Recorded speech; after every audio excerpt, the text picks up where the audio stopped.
I'm like a walking bank, right? Like if you want to get a loan, I can basically take an application from you right now, put it into our system, get you approved, get you funded within a short amount of time. Welcome to the Freedom Real Estate Podcast, where we talk about real estate, business, and financial freedom. I'm excited and ecstatic to have Jason. Please pronounce your last name. I always butcher everybody's last name. Jason Denoncourt. Okay, I would have definitely butchered that. Welcome, Jason. Yeah. He has a really cool story, right? Because he started off as an investor, as a developer, as a business runner, and then eventually became a lender. So he's been on both sides of the equation. So we're really going to learn from his perspective on kind of what to look for in a deal, how to fund a deal, and kind of the perspective from the lender, because ultimately that's going to really help you if you're trying to get the money to secure the deal. Yeah, sounds like a plan. Cool.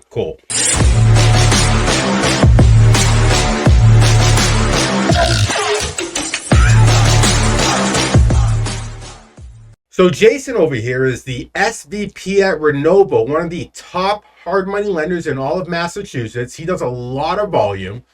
So he really knows the intricacies of funding deals, right? So Jason, I know you didn't start as a lender, right? You started how did you get your start in business? So like a lot of people, I got my inspiration from Rich Dad Poor Dad. Okay. How old were you? I was in college. I was an apartment rental agent. So that's when I really started to think along those lines. And right as I was a senior in college, bought a 3-family in Brighton, Massachusetts. Ooh, wow. Student rental. Nice. And the house hack. that's right. So kind of actually knew the landlord from renting apartments for him. Okay. So he gave me seller financing. Ooh. Leased it up with BC students that I was familiar with, and bought 4 or 5 buildings at that time. Wow. And then what year was this? This was 2000. I graduated Okay. BC in 2000. Okay. So yeah, cap rates were pretty good then, Mm-hmm. and the market was very good for that type of situation. That the reason I mentioned Rich Dad Poor Dad was kind of the big quote that I remember is: "Rich don't work to earn, the rich work to learn." So I kind of started off out of college thinking that way. Started as a broker with Boston Realty Advisors, Okay. and with CB Richard Ellis, and then I did grad school at Columbia for Master of Science in Real Estate Development. And then spent the next decade in development. So Okay, development, like that's such a broad term. Like what exactly were you involved in? So at Columbia, one of the things that recurred every single case study we worked on was that the project manager was the key. Okay. So when I got out of Columbia, I was specifically looking for a project manager role. And I worked with the Gutierrez Company out of Burlington. Okay. They built about 12 million square feet of office space in Greater Boston in the 80s, 90s. And as a project manager, we just basically wore all hats for the owner. Totally. Essentially, the owner's rep, start to finish through, site acquisition, permitting, all the way through construction.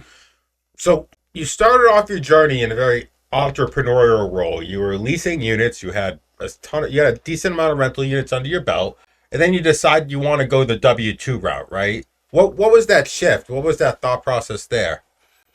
It's a great question. I reflect on it often because I think if I had stayed on that path, I'd probably be in a similar spot that you are right now. Okay. With freedom. So I'm very inspired by you and a lot of other folks that I see in the Candor network who are out there doing deals on their own. I think at the time I had opportunity, to be honest with you. I had opportunity with CB Richard Ellis, which is one of the larger commercial real estate firms. And so I just took it. And then that kind of set me on the path of more corporate real estate. And similarly, when I got out of Columbia, it was kind of the same thing. I mean, Gutierrez is like the largest landowner in Massachusetts, working on mega project. It really seemed very appealing. I was one of 4 people working on a really big portfolio. So got a tremendous amount of experience, but along the lines of the Rich Dad Poor Dad thing, like I felt like that was sort of the underpinning, the learning that I needed to set me up for future success. I think one of the best skills that I have and I see other entrepreneurs have is project management. I'm a certified project manager, and I see the best salespeople out there be exceptional project managers because that's ultimately the skill I think, to be successful, bring a project from beginning to end, right? So it sounds like you cultivated that over the years, and you brought that into the lending space as more or less in the sales position, right? Yeah, I would say for sure. I think that project management, a lot of people start things and don't finish them, right? And I think, Most people, yeah. most people. So I think one word I keep in mind often is foresight, right? So Okay. it's like essentially beginning with the end in mind. And oftentimes I'll set like a bigger goal, knowing that I don't know exactly how I'm going to get there. I just know that like I got to keep going towards that goal. So that's essentially the definition of foresight, is basically knowing where you're going to go and then getting over all the challenges as you get there. And I think essentially that's what project management is. Yeah, it's more or less just looking into the future and foreseeing issues before they become issues and proactively addressing them. Exactly. Right. Yeah, I totally agree with that. A lot of people get hit with a, small challenge, and it throws the whole situation off. But knowing where they're going ultimately is what matters. So, Yeah, totally. Having a strong vision. So you had this small portfolio. Did you keep that portfolio in Boston? No, actually, exited early. Like, had about 30 apartments. Exited early, and that's kind of the money I used to do the Columbia grad school. Okay. Yeah. So you had that portfolio, you exited, you invested that in yourself in education, you Yep. became a developer for 10 years, and then so that brings us to 2010, right? So what happened? Uh, um, well, I was working with a developer to 2014. I had Okay. a very unusual situation where my brother died at 5 years old. Ooh, I had to get open heart surgery 4 weeks after he died, and to fix the same thing that killed him. oh man. Crazy. So it kind of set me on this sort of journey of trying to decide what is most important in life. Yeah. I worked with Congressman Seth Moulton for 3 years after that. I brought a lot of. I was kind of inspired by this whole notion of, more people can be great leaders than think they can if they find a purpose greater than themselves. Okay. So I worked with Congressman Moulton. I basically, I live in Lexington. I drive to Lynn every day for 3 straight years, trying to bring like, real estate developers and bring attention to the waterfront there. I'd often say to people that the coastline in Lynn, to the distance from the coastline in Lynn to the Boston Common is the same exact distance from the coastline of Brooklyn to Central Park. Yeah. And I don't think people think of it that way. Mm-hmm. So we put a ferry in place from Lynn to Boston, and we were trying to do all these things to really bolster up the waterfront and recognize the proximity. Okay. So, and then after that, I opened up ice cream stores. That was inspired. These are some strange transitions. Real Yeah, estate yeah. investor, Yeah. developer, Yeah, politician in a sense, Yeah. and then ice cream owner. yeah. Okay. I'm on, I think, my 5th life. I still have 4 to go. Okay. But while I was the economic development director for Congressman Seth Moulton, I met tons of small business owners. Okay. And I, over the course of that experience, I met a family who had owned an ice cream franchise for about 75 years. Okay. And I set up a contract with them to bring it to all around New England, Abbott's Frozen Custard, and I opened up the first 3 stores, 2018, 2019, 2020. Again, I would also say that was very much inspired by Rich Dad Poor Dad, because it's like, thinking of like passive income and assets. It could be small businesses, it could be real estate. Totally. So I had it in my mind that what I would do is I'd open up an ice cream store in Lexington, I'd buy multifamily around there. I'd open up an ice cream store in Arlington, I'd buy multifamily around there. I'd open up an ice cream store everywhere and buy multifamily. Just like when I played video games, little expansions. You got little expansions in different areas. Yeah, right? exactly. So that was my plan. It was all Rich Dad Poor Dad inspired. Pandemic came along, wiped that out, and now Dave Grossman and Jay Grossman, who I was friends with for a long time, were kind enough to hire me as a private lender for their group. Okay. So let's go back to you being a business owner. How did you fund those ice cream stores? Like an SBA loan? yeah. Okay. So talk about that process. I'm just curious for our viewers who do want to buy a business, like what's that process look like? How much do you have to bring down? Yeah. Buying businesses, it's very interesting. Buying businesses and starting businesses, both obviously require a certain amount of seed capital. I think what's interesting is when you exit a business, it's hard to get that money back. So unlike real estate that's always appreciating, it's as though the value of businesses are like essentially depreciating. Or tied to the revenue. It sounds like your revenue is downward at that point. Right. So exactly, 100%. So in the beginning, when I first opened up Abbott's in Lexington, it was the build out was $400,000. So I think the SBA gave me a loan for $275. I put $125 in. Okay. And that process, you have to go to a local. And the build out includes operating expenses as well, operating funds. No, not necessarily. Oh, I mean, okay. the build out, maybe a little bit of startup, but the build out was I leased a space. It was 850 square feet. I had to build the kitchen, build the counter, build put the flooring in, equipment. all the lighting, the HVAC, the plumbing, everything adds up. And I did that across 3 different stores. And so, to get an SBA loan, you go to a local bank. Mine was originally Eastern Bank, then I went to Key Bank, and they're SBA lenders. And so just an application process like any other funding, heavily focused on the type of business you're operating. So ice cream being a seasonal business, much tougher to get a loan. Okay. So it had to be backed by like a very solid business plan, and mine was largely focused on expanding across the region with a strong franchise that's been around since 1902. Totally. So yeah, because I hear some really cool SBA loans out there. Like you only have to bring 10% of the purchase price, and they cover 90% of it, right? So it's like they're really cool loans that I think a lot of people don't know about. yeah, I'm sure there's ways to do it. The catch is running a business is extremely difficult, way harder than real estate, and you have to have a product that is gonna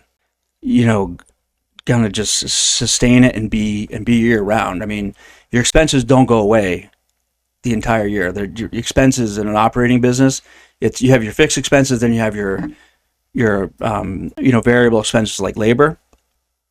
Even in the middle of the winter, you own an ice cream shop, you're paying people to stand there, when fewer people are coming in. Yeah, I mean that makes total sense. That's exactly why you went from selling ice cream to selling money. Right? I'll tell you, I feel like the money's always a need, my friend. Yeah, no, I had an unfortunate ending to the ice cream stores because the pandemic just basically put my business out for 2 straight years. Yeah. I was carrying that cost the entire time, and yeah, I had to just sort of like shut them down, go get a job. As I said, Jake and Dave Grossman were good enough to hire me, so I worked with them for about 3 years as a lender. And now with Renovo, but yeah, it's like eyes wide open as a lender. Okay, so you go from business owner to lender, right? Like, what was that shift like? I mean, you essentially go from being an entrepreneur to being an employee again. Like, what was that shift like? What was it like learning an entirely new industry? Like, what sort of mistakes did you make early on as a lender that you might be different today? So funny. So I'm on my 39th year, 364th day, I walked into Congressman Seth Moulton's office and I was like, hey, listen, I promised myself my whole life that I would never work for anybody else after 40 years old. Mm-hmm. So honestly, I'm just done. I'm resigning. I'm moving on, right? I'm never going to work for anybody else, right? Okay. I'm never going to work for anybody else again. From 40 to 60 is what Think and Grow Rich says. That's when men make the most money, and that's been my thing, is like Rich Dad Poor Dad, Think and Grow Rich, everything else. Basically, I've been preparing my whole life for between 40 and 60 to really make my mark. And so 5 years into running Abbott's and suffering 3 years through the pandemic of that, I went and got a job. What's it like being an employee again? I mean, oh man! I mean, it was not part of the plan. I can tell you. And I think, it was definitely not part of the plan. 100%. But you did get a role where you're more of an entrepreneur. You're creating your own little sub business under the umbrella of an organization, right? In a sense, yeah, it's very much like a real estate agent and a broker, right? They get a cut of the pie for providing you the support and the infrastructure. Yeah, so that's actually the shift from Grossman to Renovo. Was Grossman is a very strong family firm who I have a tremendous amount of respect for. It's just that they're broker. They're not a broker. They're lending their own money. Oh, So they have a $300 million private capital fund that they lend to people, primarily larger developers in Boston. okay. But their platform is set in place. It's not entrepreneurial. It's a 100-plus-year-old family. So I shifted to Renovo, which is definitely more geared for, building your own platform, working with entrepreneurs. I work closely with Paul, who obviously is very established, and we're just trying to grow in an entrepreneurial way, grow the Renovo platform around Boston. Totally, right? So now talk about Renovo. Like, what is Renovo? Why does it provide value versus just going with a conventional lender? Like, what's the difference? Yep. So in the past 3 years, I went to private lending conferences across the country, probably 5 or 6 of them. Renovo is definitely the 800-pound gorilla, let's call it, right? So they're the second largest lender in the space, second to Kiabi. They're like a private equity firm that's lending out other people's money. Is that what they're doing? Most of the money is coming from this one large capital source, Neuberger Berman. So they're a large capital source, and they own part of Renovo. And they have 200 or 300 people in Chicago. That's where their home base is. And the way they decided to expand across the country is to find like 2 or 3 relationship managers in each of the major markets. So in Boston, they found Paul Shaughnessy in 2020. Paul obviously has really made a footprint for Renovo in Boston. He's got 550 plus clients here locally, and they've since they've been inception, they've lent over $10 billion, right, in hard, essentially private money. Private money, okay. This is significantly different than like a local hard money lender who's lending friends and family money. So it's basically like in 2019, 2020, that time frame, a lot of bigger institutional money moved into the private lending space. And ever since then, there's been pretty big expansion. Okay. So like, what does that even mean? Like, what sort of projects are you lending on? We do all residential. And so In the 4-unit properties? yeah, the majority are going to be fix and flips and, multifamilies and new construction. And if it's new construction, we have programs for, 1 to 4 units, 5 plus, could be 30 units, 40 units, like up to $30 million. We have, it really comes down to just speed, certainty, convenience, like customer service. Those are the reasons people would work with Renovo. So I buy a lot of portfolios. I buy a lot of 30, 40, 50 unit portfolios of maybe 5 plus properties, right? Would you guys fund something like that? Yeah, of course. Okay. Yeah. Okay. Yeah, of course. I mean, the one thing with Renovo that I think is interesting is we're very, very focused on the sponsor, right? Like day one, it's like, hey, listen, you're not looking for loans. You're looking for clients. You're looking for people that you can do repeat business with. And ultimately, we're looking for is people's experience, right? So we want to work with the most experienced people. That really determines someone's creditworthiness, right? So it's first and foremost their experience. Then it's about their financials, Okay. track record, those sort of things. But we're heavily focused on the sponsor. So you hear that, newbies? You ain't getting any money from Renovo. You can always. That's not true. Just joking. Yeah. No, but we're trying to help people scale their business. So I think mostly looking for, if you are new and you're looking to scale your business, we definitely want to talk to you. If you're looking to do one fix and flip, there's probably a better lender. Okay. No, I mean, hey, I do know Renovo does work with a lot of big players. I mean, obviously people get started sometime, right? But I mean, just like with investors, I mean, most of my investors like work with people who are experienced and have deals under their belt versus working with somebody who this is their first deal. Yeah. Right. I feel like there's people who do more work are like almost, they're like happier working with us because of the volume that they do. We make it easier for them. Right. And so it's like if they're doing one deal, they might be kind of a little nitpicking on all the different stuff. Yeah. But when they're doing larger deals, they have bigger things to focus on, like their business, like their next project. Yeah. And so they leave the financing to us. So the main difference when it comes to hard money versus conventional financing is speed. You can close within a week or two, which most conventional lenders can't even do that, right? And also, leverage. A lot of times you go up to 90% of purchase price, 100% of construction. You only have to bring 10% of the purchase price versus conventional lenders where you have to bring 25% down. And there's just so many that it's a lot of it's just ease of money, right? So I've used hard money in situations where it's like, I need to close quick. I don't, I have a ton of equity and I could bring less leverage down, have a higher leverage and get more out of the project. So I think the thing when it comes about financing is you can't just look at hard money as just being expensive, right? Because if you looked at that, nobody would get hard money, right? Yeah. You have to look at when's the right time to use hard money versus when's the right time to use conventional financing. And each situation has the right tool. 100%. I mean, I'm like a walking bank. Right? Like if you want to get a loan, I can basically take an application from you right now, put it into our system, get you approved, get you funded within a short amount of time.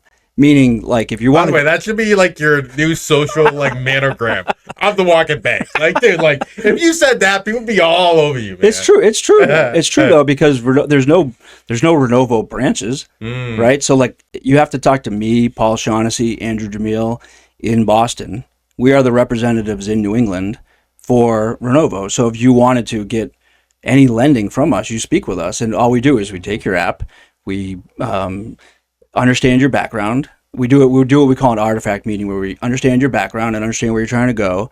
And then basically we put your project through our credit committee and pricing, get you a term sheet, and then get you close a loan within a short amount of time. But by comparison, like I was saying earlier, the way I got my loan for the SBA loan, it was incredible, the process. I had to fill out so many forms. I had to go, meet with the people at the bank, do a whole business plan analysis, all these different submissions.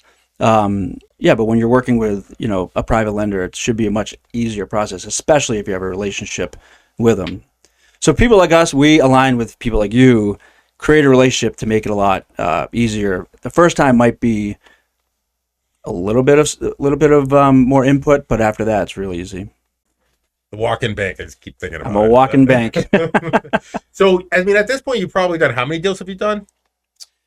With Renovo? Yeah, how many deals have you done with Renovo so far? I've been with Renovo for about a year, probably done 25, 30 deals. Okay. I'm actually more working with Paul as a team. So basically, Paul in our office did $475 million of transactions last year.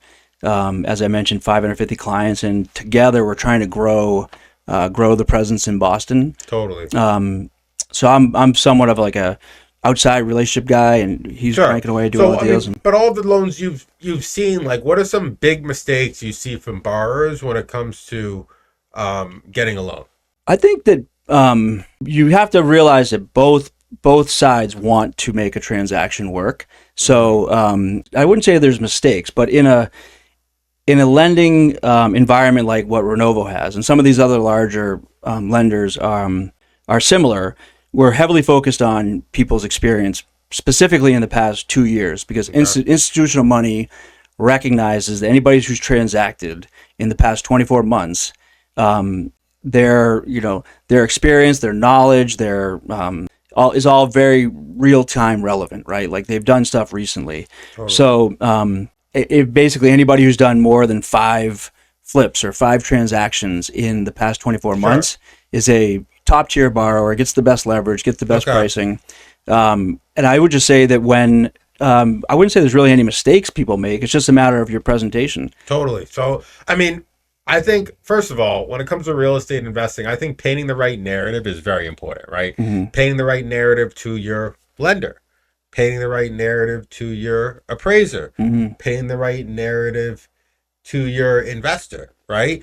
And I think to your point, understanding that, you're the big dog when it comes to lending and you like to work with experienced people, right? So if that was me, knowing that going into the equation, I'd be like, okay, maybe I have 2 deals under my belt and I have a partner over here that has 5 deals under his belt. Maybe we should do the deal together so I'll get the better pricing versus me just doing it alone. Yeah, I mean, you're answering the question better than I did. I would say narrative is everything, but I don't think anybody's making a mistake. I want to be someone that anybody can approach. And when they do, I'll help them with their narrative, right? Like I'll help them with their narrative. Or if I think they need additional experience, I'll do what you just said. I'll help them partner with somebody Totally. that has it. So And I think that comes back to your project management skills, where it's you have to paint the right vision up front and lead them on the path. 100%. I mean, people often make the mistake of thinking that they need to know everything. You really don't. I think you need to have a good understanding of everything, but you can always partner with, with people to make it happen. So, what do they say in Rich Dad Poor Dad? Get advice from the experts. Yeah, exactly. Don't need to become an expert. Right? Like I would tell people all the time, if I'm looking to get basketball advice, I'm not going to talk to my plumber. I'm going to talk to LeBron James, right? Yeah. And if I'm looking for plumbing advice, I'm not going to talk to LeBron James. I'm going to talk to my plumber. Yeah. Well, I think that's what I'm saying. I wouldn't say anybody makes mistakes approaching a private lender. There's no mistakes. You want to just approach them, let them know what your situation is, and then have them help you, get what you need. Like, I'm not expecting anybody to know anything about private lending. Of course, but I think presentation is key, right? Yeah. And if you know the right things to say up front, if you know how to present yourself, you're going to present yourself as a more experienced investor and get the best pricing as such. Yeah. Yeah. And lenders, by the way, can also write exceptions for almost everything. So you're right. If you present yourself properly and you have a good story, we can always ask for exceptions to get things approved. Good to know. Good to know. So when it comes to lending, right? Like I know for a fact hard money lenders look for like a large margin of safety to lend on, right? Like what do you look for when lending? Like 70% all in cost, 75, 80? Like what's your thought process there? So I think there's different types of projects, right? So for a fix and flip, which is, relatively less, like much less risky, right? We're lending 90 to 99% to our best borrowers, right? And that's all based on their of the ARV. No, the total cost. Of the total cost. So that's based on their proven track record, which is why I'm saying we're like real estate experience-based lenders. So if you've proven yourself over and over again, and you've done 5 or more in the past couple years, we can get you the majority of the cost you need to borrow. It changes with, but there's you typically a loan to value limitation when it comes to the property, right? It's like 70 to 75%. Okay, so you're saying depending on the borrower, you could loan up to 100% of that 70 or 75% of the all-in of the ARV.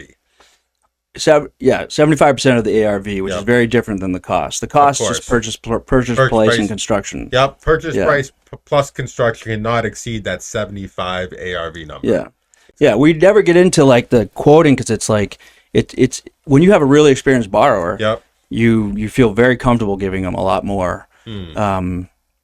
And that's how it all works, is just the leverage tiers and the pricing tiers all get better. Well, and assets, right? Like, they have the assets to cover any delta as well, right? Typically, if they're doing that sort of volume, they have the assets. But I would answer this question a little differently to give a broader perspective of the industry. Is like, when I was working with First Boston Capital Partners, Dave Grossman, excellent outfit, they would basically first and foremost go to the project, look at the hard assets, see if they thought it made sense, see if the business plan makes sense. Then ask the borrower himself or herself a whole bunch of questions to make sure they knew what they were doing. So the focus was a lot more on the asset, right? And a lot more on the person's experience. It was less focused on like their financial credentials, less focused on if they've had issues in the past. So if they had some other major problem with another project, that didn't factor in if we felt like they could deliver on this project. Like Renovo and the more institutional lenders are much more focused on the sponsor themselves and the creditworthiness, like the credit score, liquidity, and their track record. So in many cases, when you're with Renovo, you're not necessarily running out to look at the project. You're looking to understand the sponsor and make sure that person's creditworthy. One of my favorite books is The Hands-Off Investor. Have you heard of it? No, but I like the sounds of it. I think it's Brian Berg is the author. This is his best practice on how to invest in other people's deals as a limited partner. And he was saying that there's multiple aspects of a deal you could look into. You could look into the market. You could look into the asset. You could look into the sponsor. And he said through all those components, the most important factor is the sponsor. Right? Because ultimately, a bad deal can turn good if there's a good operator. A good deal can turn bad with a bad operator, right? So I think the main variable there is who's the project manager bringing it to fruition. Totally. I think large capital sources would agree with you. 100%. You know, that's why we're, you know, that's the name of the game right there. Totally. So So it's funny because your path really went full cycle. You started off as a real estate leasing agent with your own business, right? You got about 30 units under your belt. Then you became a developer, W-2, and then you started your own ice cream company, which didn't work out as planned, right? And then you got back into more or less selling loans or, so your path really went full cycle. So what's it like kind of now that you're on the other side of the bridge? I actually, it's probably, probably playing out the way that it should, because I have had 20 or so years of experiences, both corporate and entrepreneurial, and then I have the, rest of my career to play more in this marketplace. I was just thinking, it's funny, like my high school quote was FDR. It was like, it's common sense to take a method and try it. If it fails, admit it frankly and try another, but above all, try something. I would say that pretty much sums up my career, because I've tried to make things work. I tried to be a developer. I tried to do the ice cream stores. But I think I'm here full circle with all the lessons that I've learned, and that's what life's all about, learning lessons. Absolutely. So I'm here. And it's funny because you tried all this stuff, but I think you came to the realization that you had the most success in real estate, and it led you right back to that same path. It does, and I think the part that is, and I think sometimes I question, there's like the corporate path in real estate, and then there's the entrepreneurial path. And I think I'm in the right place because I'm working mostly with entrepreneurs, and I'm working mostly with real estate investors. And I think it's the whole millionaire next door. You're basically talking to a lot of people who are out there putting their own capital at risk, working on their projects on their own, and they're making it happen. I think the built environment is full of examples of where, the individual real estate entrepreneur has made it happen and built our communities. I'd say the large majority of our communities are, built up by guys like you.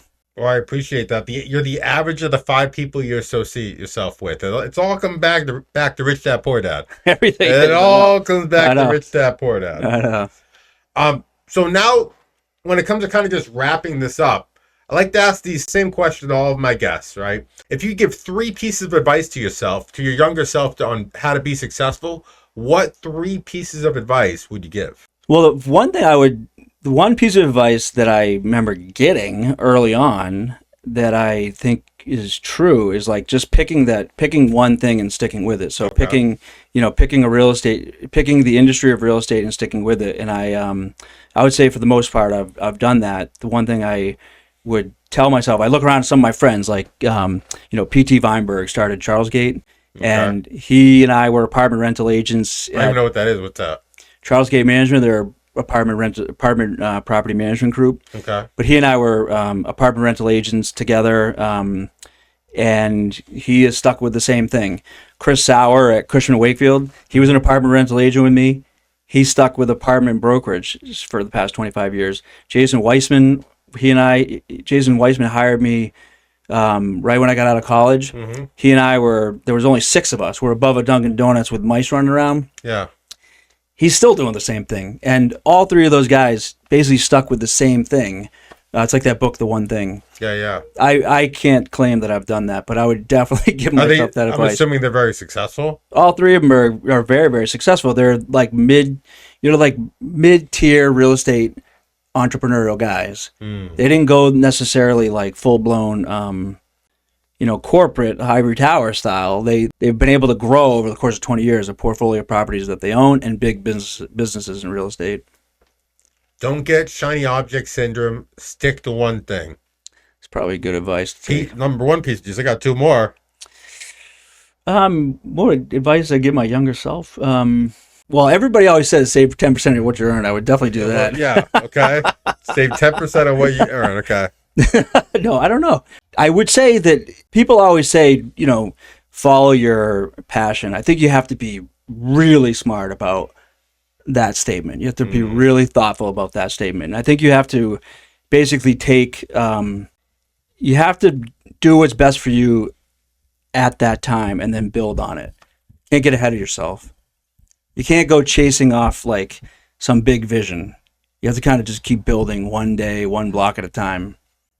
So you're more or less saying you got to really take an iterative approach to growth rather than try to get the end result immediately.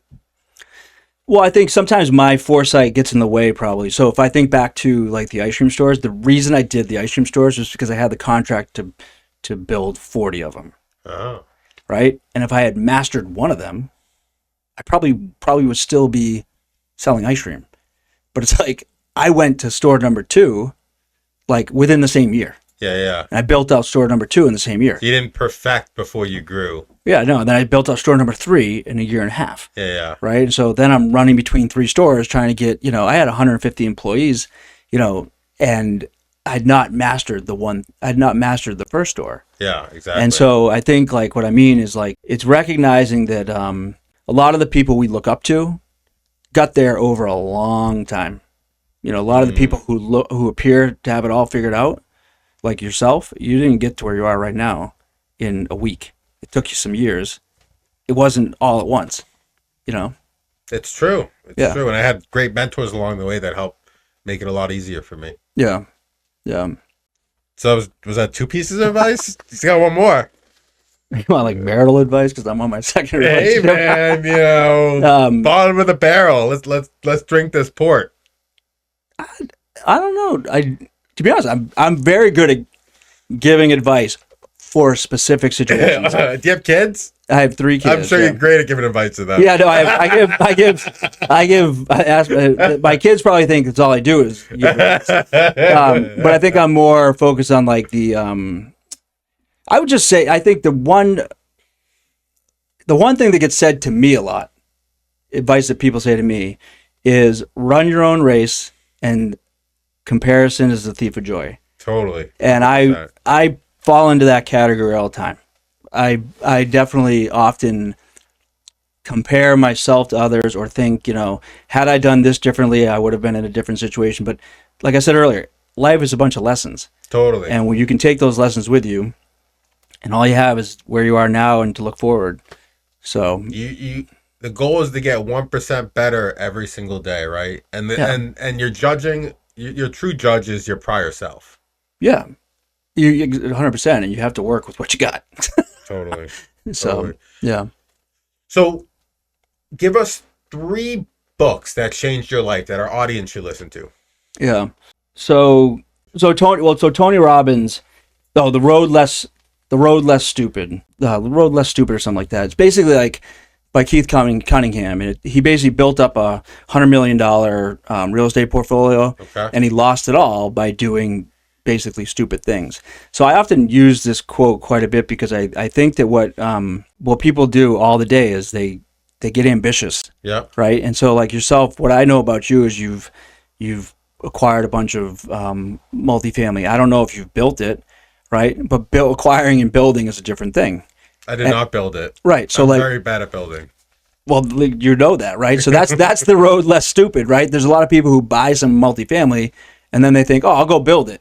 It's 2 different things. So I think The Road Less Stupid is a book I would definitely say.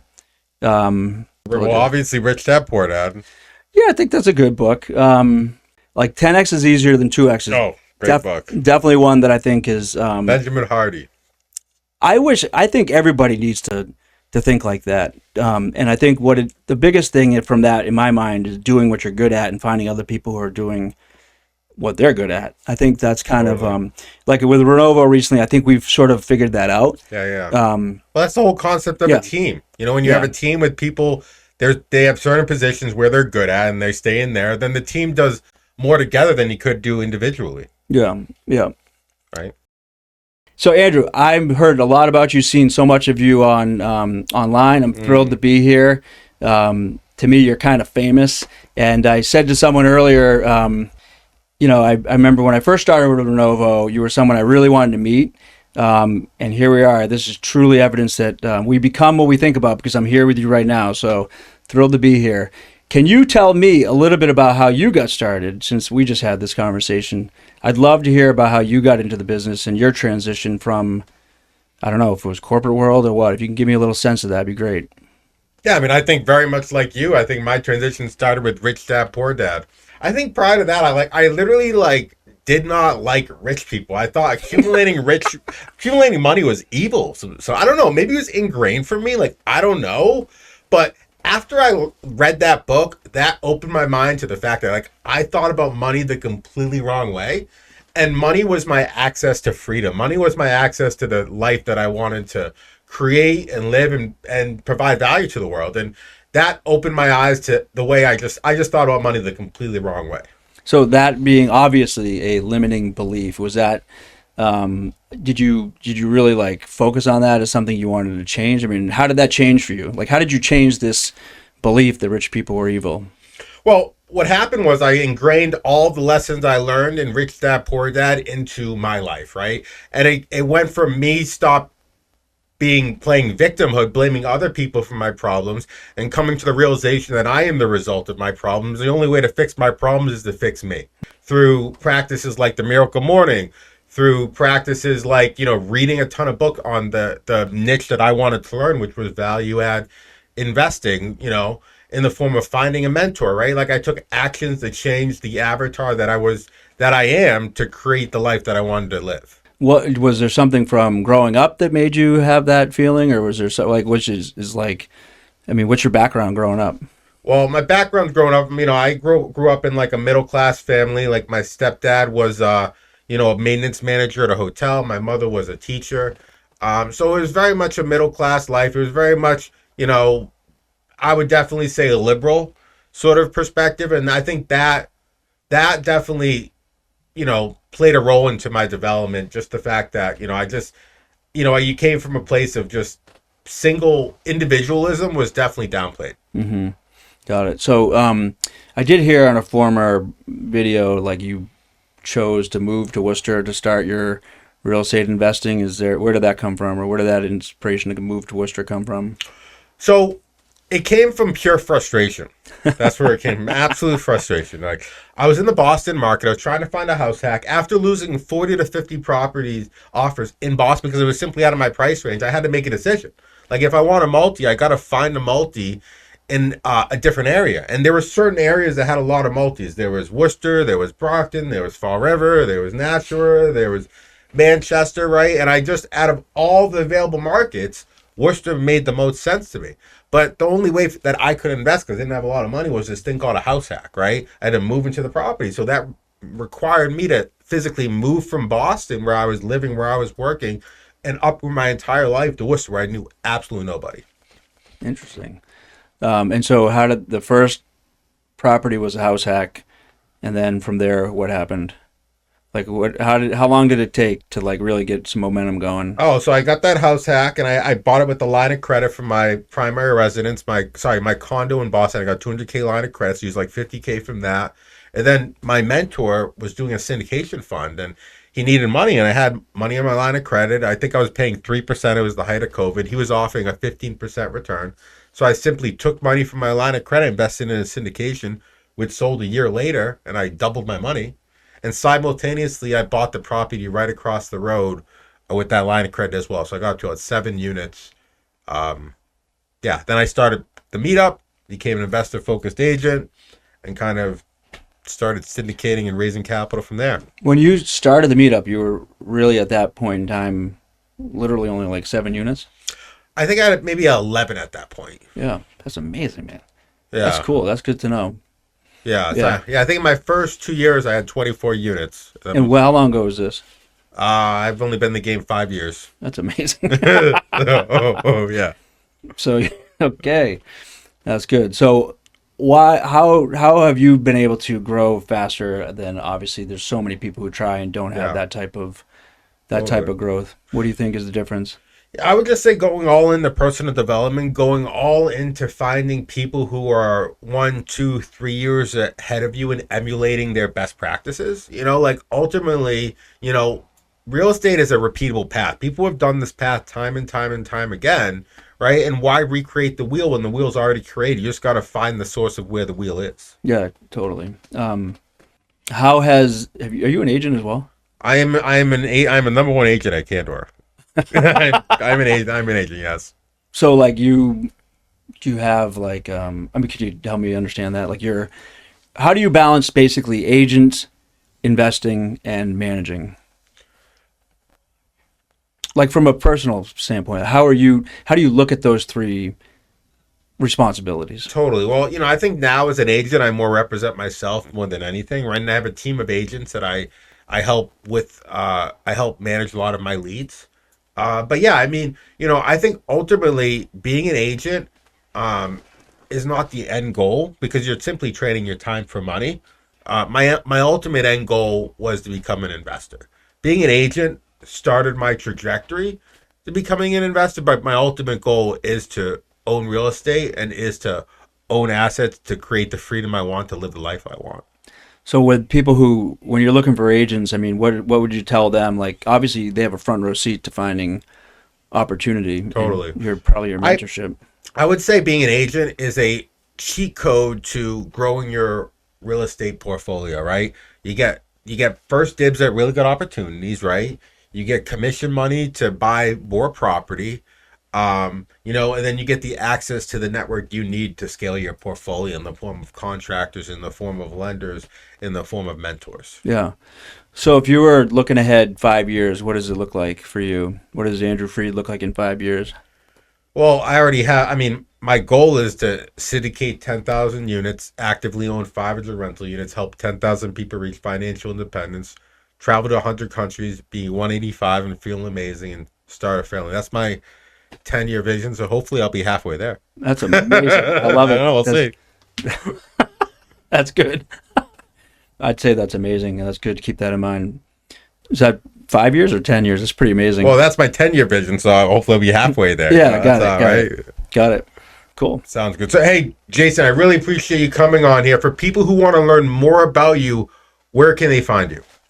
You can definitely call me anytime, 617-319-9736. Text me. Is that your personal number? That's my cell, yeah. Okay, there you go. Yeah, I'm on LinkedIn, Instagram, but yeah, most easy just to give me a call, text. Happy to catch up, chat anytime. Sounds good.